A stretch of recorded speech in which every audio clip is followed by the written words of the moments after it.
Hi Virgo, welcome pa sa ating channel. At ito ay inyong monthly by tarot reading for April 2025. Please be reminded kung naka-resonate kayo, comment down. Kung hindi kayo naka-resonate, ibigay niyo po sa ipa kasi general reading po ito. This is for you Virgo ngayong April 2025.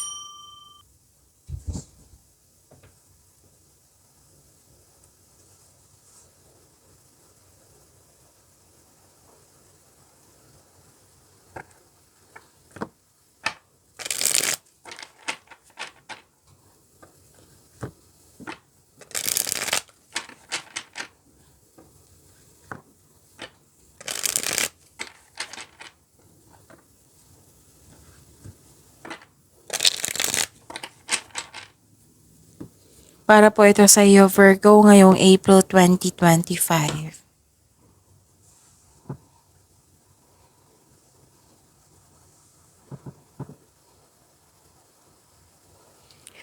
Maraming salamat po sa inyong patuloy na suporta at maraming salamat din po sa mga hindi nag-skip ng ads. Gamitin ang reading na ito bilang gabay lamang sa mga hindi pa nag-subscribe, subscribe na po kayo at click bell notification para malaman nyo na may bago tayong video. Para sa mga gusto magpa-reading po, may lumabas dyan sa screen nyo ngayon, panoorin nyo po at sundin ng instruction.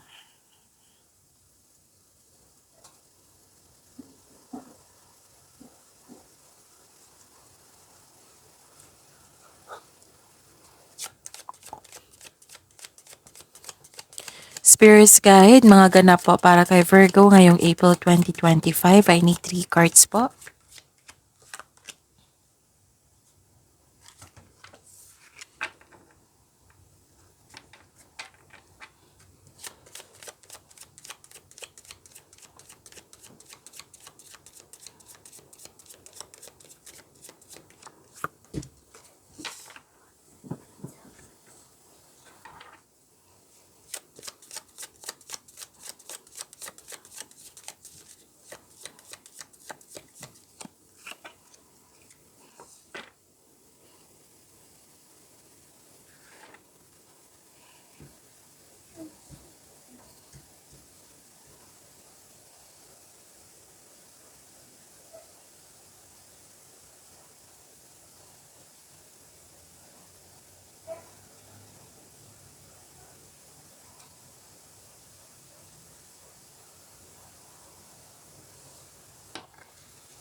Spirits Guide, Angels, Archangels, Guardian Angels, message siya pa para kay Virgo ngayong April 2025. I need 2 cards po.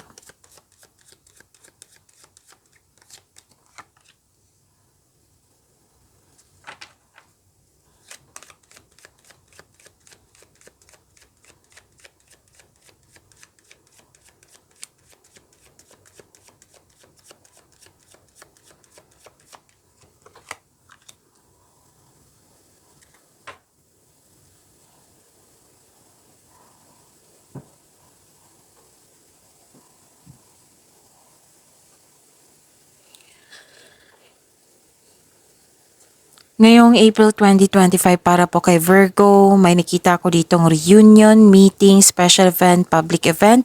Basta po nagtipon-tipon yung mga tao.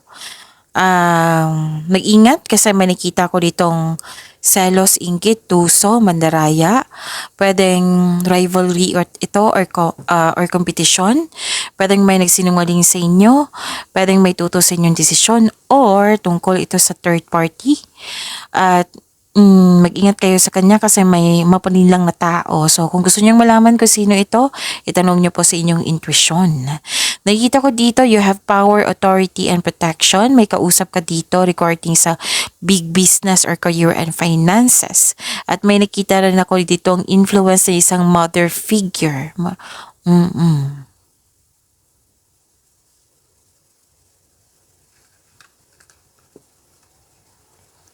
All is well, sabi po na Archangel Jeremiel, everything is happening exactly as it's supposed to. With hidden blessings, you will soon understand. Wow, ang ganda naman ito. Angel Raphael. Angel therapy. Give your cares and worries to us angels and allow us to take your burdens.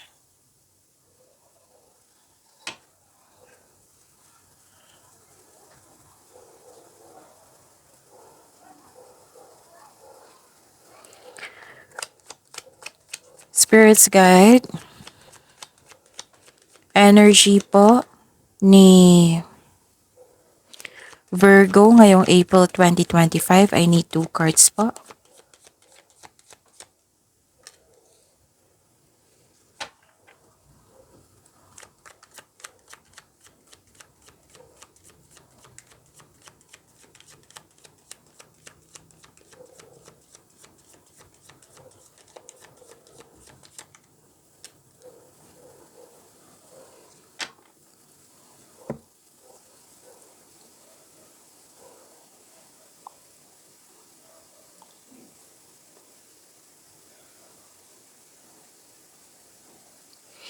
Kung may narinig kayo or may nakita kayong repeating message, meaning to say pinupush ng cards nyo yan kasi ang ilan sa inyo hindi pa binigyan ng atensyon.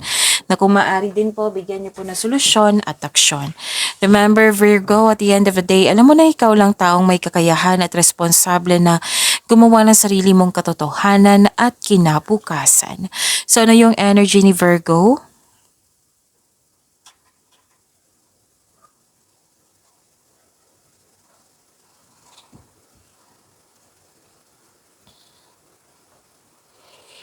Okay, malakas ang inyong intuition, may self-knowledge, self-study, may feminine energy dito, lumabas din siya dito.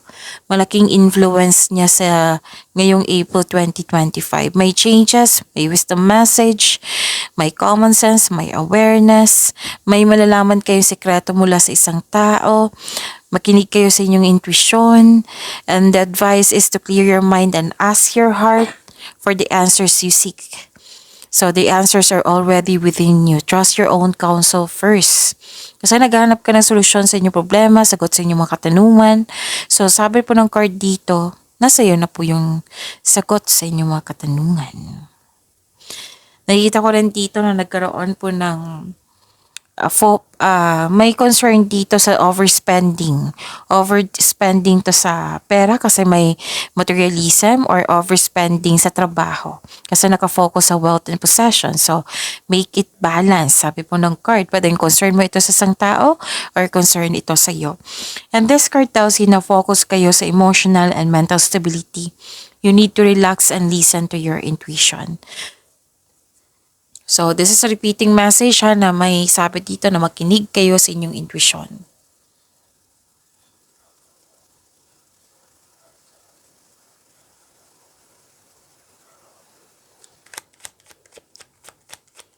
Spirits guide, possible blessings po para kay Virgo ngayong April 2025.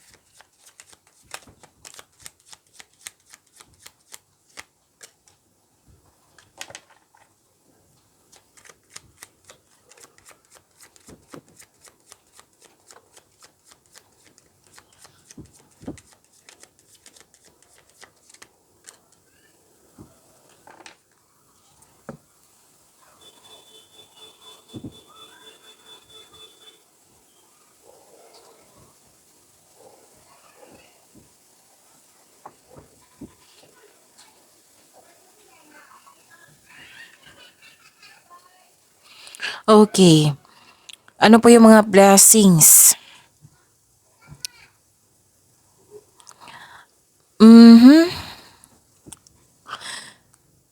Actually, may nakikita ko ditong unfair treatment problema. Problema, struggle. Pwedeng na-struggle ka kasi nag-look back ka sa nakaraan. Hindi ka move forward, naging impatient. Hindi nagkaroon ng pagkakaisa. Pero at the end of the day, may nakita kong silver linings dito. Kaya pala may healing dito. Magiging okay din ang lahat. All is well. Sabi po ni Archangel Jeremiel. And magkakaroon din ng healing. Sabi po ni Archangel Raphael. So that is the blessings. Kasi nakita ko dito na, yun nga, disconnection, disbalance, conflict of interest. Pero at the end of the day, may silver linings, moving on. You are guided to find peace because you are divinely guided. Maaring nagbigay ito ng signs sa pamagitan ng isang tao or kaibigan na maaring makatulong sa struggle mo ngayon. Kaya kailangan mo ng mahabang pasensya as the universe goes to work to bring your desires into reality. So seek balance and create a calm atmosphere.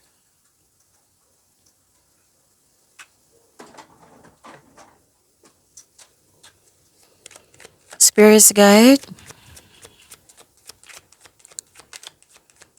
challenges na ma-overcome ni Virgo ngayong April 2025.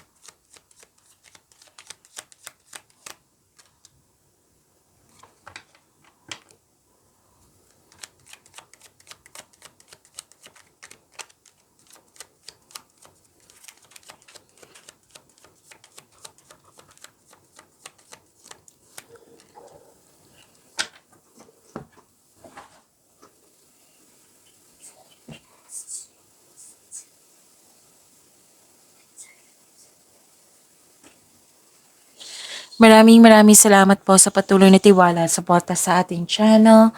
At maraming salamat po sa ating... Again, maraming salamat po sa patuloy na tiwala sa ating channel at maraming salamat din po sa mga hindi nag-skip ng ads. So, ano yung mga challenges na ma-overcome nyo po? At least handa kayo, aware kayo para mapaghandaan nyo or mabigyan nyo ng action mabigyan nyo ng agarang aksyon.